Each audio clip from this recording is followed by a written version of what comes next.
So I'm home with my parents. My parents have no issue. My dad hasn't spoken about my pregnancy the whole time.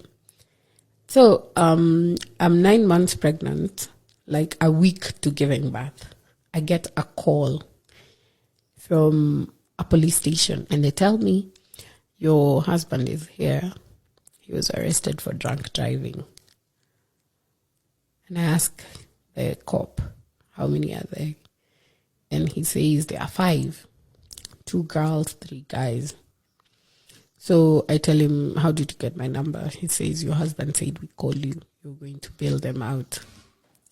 So I think he was next to the cop because he grabbed the phone and he told me, unakuja ama ukuji. And it's 1 a.m. at night. My parents, good thing my parents are not in the house. I don't remember where they were. So me and my pregnant self, that time, my feet are swollen. I can't wear shoes. So I get out of the house, I lock it. I go and look for a piki. Actually, I got a bike. I go to the next stage. I had gotten a job, so I had a little bit of money. So I get there. It's almost 4 a.m. So I asked the cop what happened. And they tell me the place where they were drinking, they reversed the car and hit a cop car.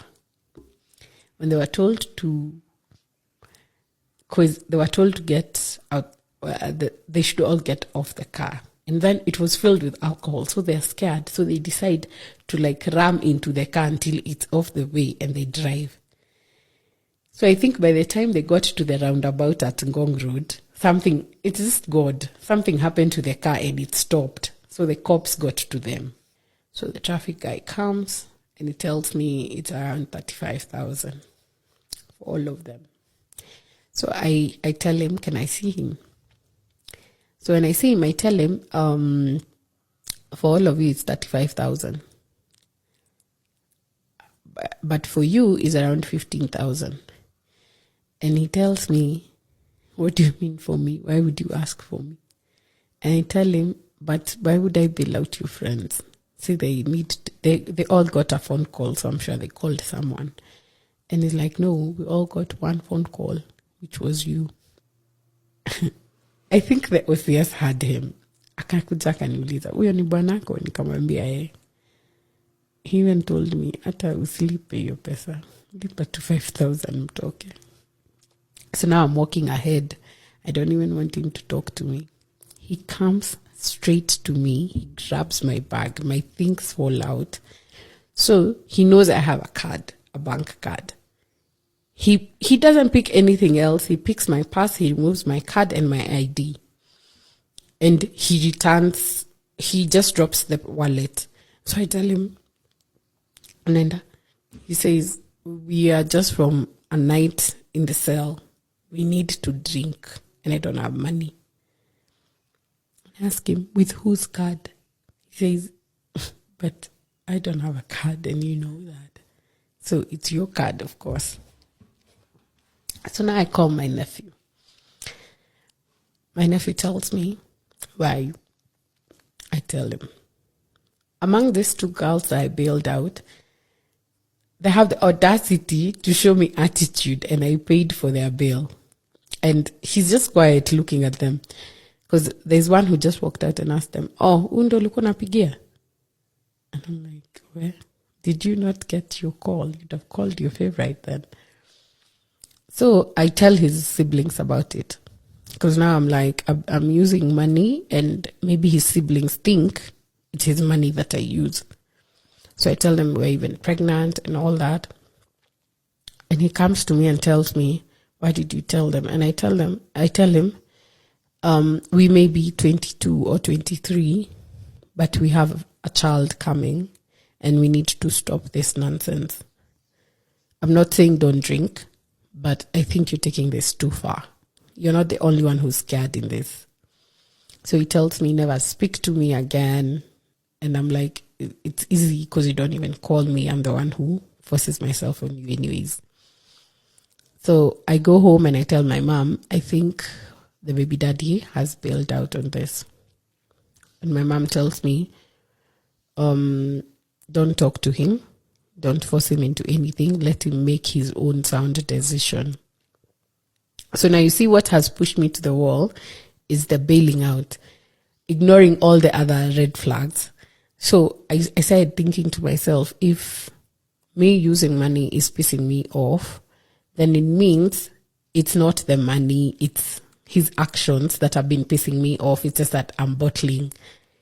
So I decide if he ever talks to me, I need to tell him, even if we're gonna co-parent, I don't like the shit that you used to do to me. I don't like it. So I decide, and I even tell my friends how I'm going to tell him and all that. So now close to, I was a week to giving birth now. Now I get a hospital and I can't have labor, so I'm being induced. So my mom takes my phone and texts him. And she says, even if you guys are in bad whatever, I think it's safe for us to tell him so that his family doesn't say, even the baby came and you guys didn't see. So my mom just tells him, Rainbow is in hospital and she's about to get a baby. So if you can't make time, this is the hospital and this is the doctor to talk to. So no response for the first day in labor, second day in labor, no response. Third day now is when I get my baby.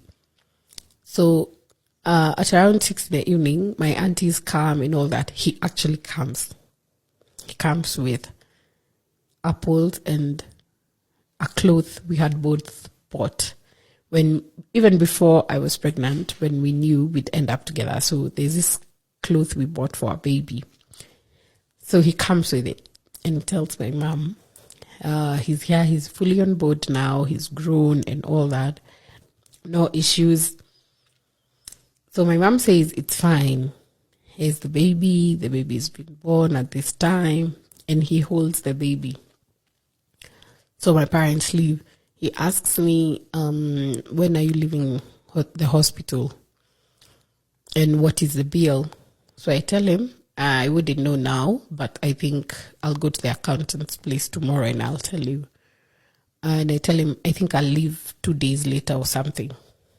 So he says, I'll make a point. Now he's even gotten a job. Mm-hmm. He says, every day after the office, I'll make a point to come. And I tell him, fine. So on the next day he didn't come.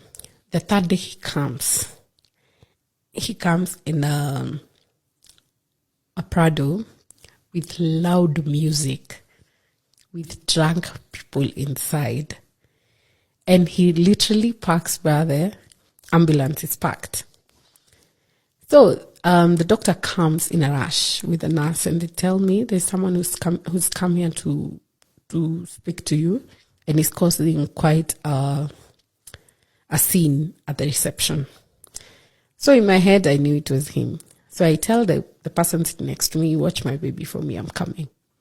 So I go to the reception and he's there with a penknife telling the nurse he's going to stab her if he's not allowed to see his kid. And I just hold his hand and I tell him, okay, this is too much. His friends are even smoking bang at the reception. And I'm like, okay, you guys, now this is too much. So I'm even scared because my dad was on the way. So I'm scared my dad would find them there. And my dad, for some reason, never used to like him. So this will even make it worse. So I tell him, if you actually need to see the baby that much, this crowd you can bring at home. Because anyways, he's never come to my home sober. So even my mom has seen the drunk friends, the bad driving, all that. So I tell him, this is a hospital and the other sick people. And this is not about you right now. You need to stop. So he looks me in the eye and he tells me, you know what? F you and that baby, by the way.